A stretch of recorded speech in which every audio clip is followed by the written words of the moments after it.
Hello everybody. So today I'm going to be doing a video of how to do a presentation. This is part 1. This is the sequel to the video that I did earlier. So here's the source, futurelearn.com, and instructors Jennifer Rose and Jen Rosen. So let's get started. What kind of presenter am I? This is a comment that I left in the site, so I'm going to read it out loud. I am generally a nervous person, and when it comes to addressing a large audience, it unsettles me. But if I did everything I could for my presentation and I've really put a lot of effort into it, then I shouldn't feel that nervous. But of course, if I've put a lot of effort into my presentation, I shouldn't really feel that nervous, but I've never really done a presentation in my life, and just even thinking about like going on a stage and addressing an audience of 40 or 50 people just unsettles me, and it really creeps me out.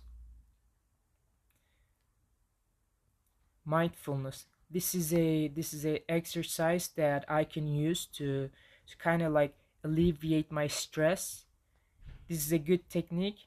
Mindfulness is a technique used if one feels nervous, and it helps people live in the moment and not stutter or stumble over their words when doing a presentation. Because if you're extremely nervous in front of an audience when you're doing a presentation, you tend to hyperventilate, because your heart is pounding and you're anxious and nervous, and you're self-conscious as well, so you tend to stutter. So to avoid that, we can use this technique. Main stages of the exercise are being alert but calm at the same time, breathing in through your nose, out through your mouth. This is very, very important, because if you've ever experienced it, when you're extremely nervous or when you're anxious, if you constantly breathe in through your nose and out through your mouth repetitively, you're definitely going to calm down. And the other one is solely being in present. This is extremely important, because if you're in the present and you're not really thinking about anything about like future or the past, and you're living in the moment and going with the flow, then you're definitely going to calm down. Here are the benefits: living in the moment, free of distractions. Apprehensions about the past or future don't really happen, and it also reduces anxiety. This is how mindfulness made me feel. This is also a comment that I left in the site. I think it's very fruitful to use this technique if one is suffering from anxiety. It certainly made me feel calmer and more composed, but I don't believe it works all the time. Yes, I've tried this technique, but when you're kind of like a little bit nervous, it can help you. But if you think about it, there are some situations where the anxiety is so great that you can't even like speak, let alone stutter. So I don't think it always works, but when you're a little bit nervous, you've got that, you've got a little bit of that excitement and nervousness. I think it's going to help you out in those kinds of situations that are not really extreme. Preparing yourself for your presentation. Knowing the setup before going to a presentation. This is very important. If you can do it before doing a presentation, just go to where you're going to do the presentation, and know the setup before doing the actual presentation. It's definitely going to help you out a lot. Having all the key details in advance. This is also very important. Believing whatever you happen to say will be the correct thing. So we have to be optimistic about the things that will unfold when we're doing the presentation. So we shouldn't really be pessimistic, or we shouldn't really think about bad things. not memorizing and simply improvising and going with the flow of the moment. This is a pretty tricky one, and this is the one that I like, because I don't think you should really memorize your presentation, because what if you've memorized your presentation, when you're doing it out of probably nervousness, you're just gonna forget most of what you have memorized. So if you can just calm down and go with the flow, and you if you can improvise with the teacher and with the class, or your audience, I think it's definitely be much more beneficial. It's definitely going to be much more beneficial. A mindfulness exercise to help alleviate stress. Yes, this is the one that I talked about earlier. And here's the comment that I left. I think the other thing I like to add on top of these useful tips is that if we know way more than what we're talking about, then we're less likely to use filler words like or So I believe it is the key to know much more than what we're talking about.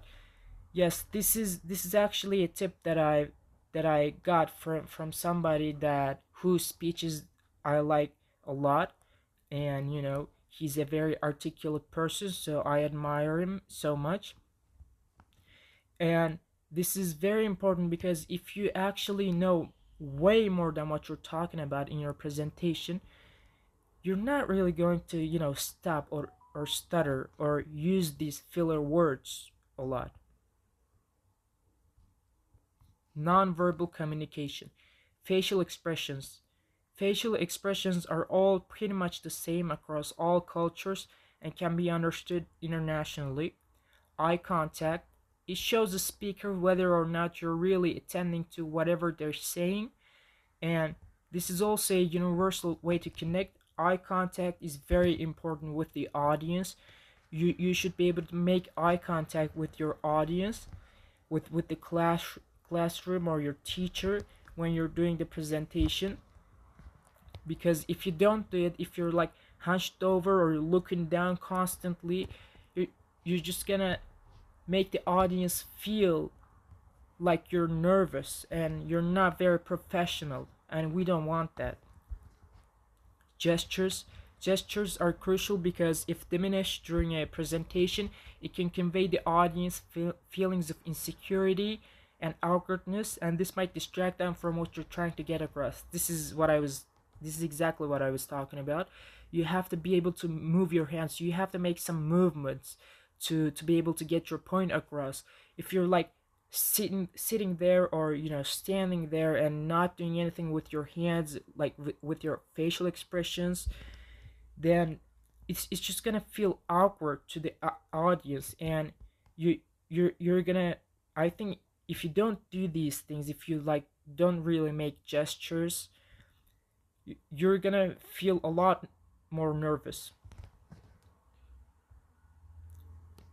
Body language. There are a couple of things we need to consider when it comes to our body language during our presentation. We have to carry ourselves with confidence and enter the stage with a purpose, standing upright with our heads up high and not hunched over or looking down. This was what I was talking about. We want to make sure our arms are in a comfortable position and not distracted. We want to be fully engaged with the audience. We have to, when we're going on the stage, we have to carry ourselves with confidence, and we have to we shouldn't really shy away from expressing ourselves or showing ourselves. We shouldn't really be in the corner trying to do the presentation. We should be able to show the audience our body. Using your voice. There are a few vocal techniques to do before a presentation. Cadence, this is the way you use your voice. Breath, this allows for the sound or hinders it when necessary. Projection, this is how strong you use your voice. Tone, the way your voice sounds to others. Pitch, highs and lows of your voice. Diction, this is how clearly you can express yourself. Pace, how fast you speak. Emphasis, this is highlighting a word by raising your voice a bit to draw more attention to it. What do I think about Ross's presentation? I had to watch a video in the site, and I had to kind of like I had to I had to talk about Ross's presentation. So this is what I left in the site. This is what I said. What was mainly missing were gestures and facial expressions. He appeared like a robot reading from a script, probably out of nervousness. The areas he definitely needs to work on is the way he carries himself while speaking and making direct eye contact with the audience instead of looking down every once in a while. So thank you for listening to me.